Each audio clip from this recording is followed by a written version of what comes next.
Tapi sekarang saya sudah pulang. Dan saya tidak lagi merasa kasihan. Terutama pada orang yang menyuruh saya menaruh uang di lantai. Tambah Arumi, matanya berkilat tegas. Arumi, dengar, kita bisa bicarakan ini baik-baik. Suara Bu Marta mulai melunak.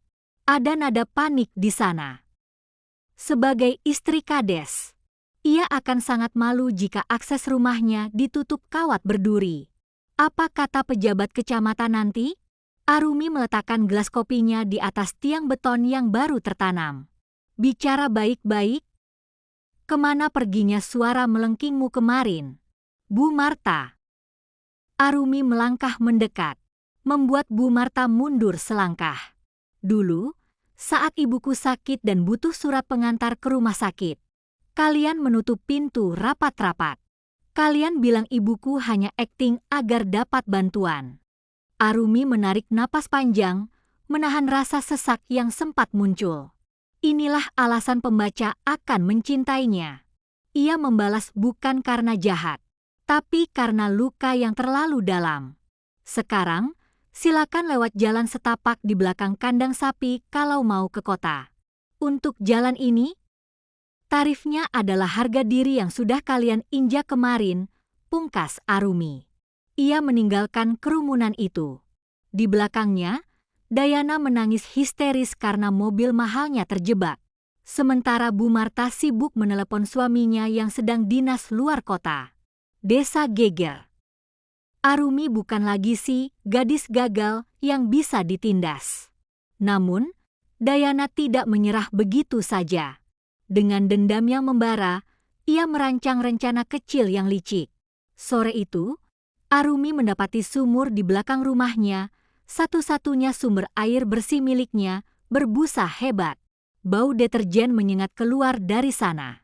Di balik tembok, ia mendengar tawa kecil Dayana dan pembantunya. Rasakan itu. Biar dia tidak bisa mandi.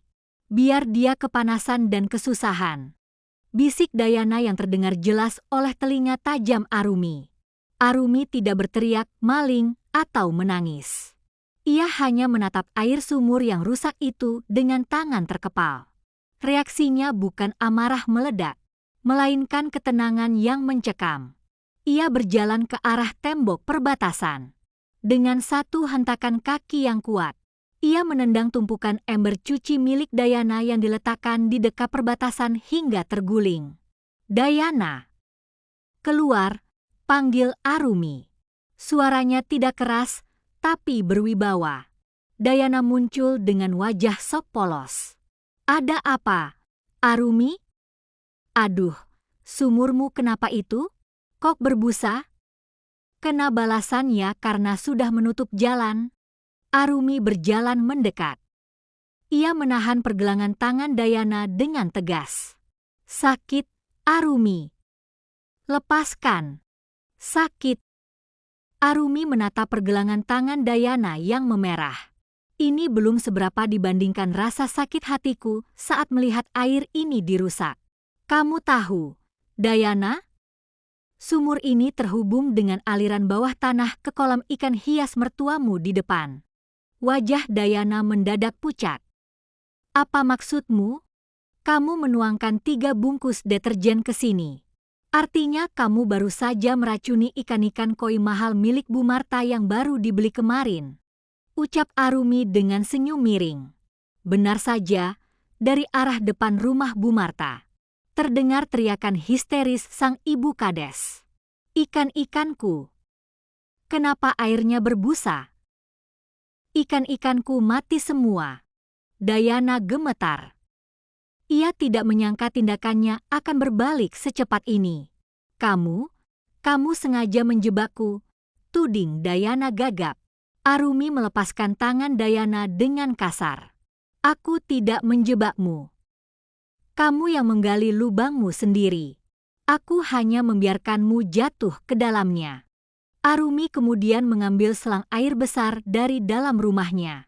Ternyata, ia sudah memasang filter industri dan tangki air cadangan sejak hari pertama ia datang. Ia tidak butuh sumur itu untuk saat ini. Lain kali, jika ingin bermain kotor. Pastikan kamu lebih pintar dari orang yang ingin kamu lawan, tutup Arumi. Ia meninggalkan Dayana yang kini harus menghadapi amukan mertuanya sendiri. Pembaca akan jatuh cinta pada kecerdikan Arumi. Ia tidak perlu mengotori tangannya untuk membuat musuhnya hancur. Ia hanya menggunakan kebodohan lawan sebagai senjatanya.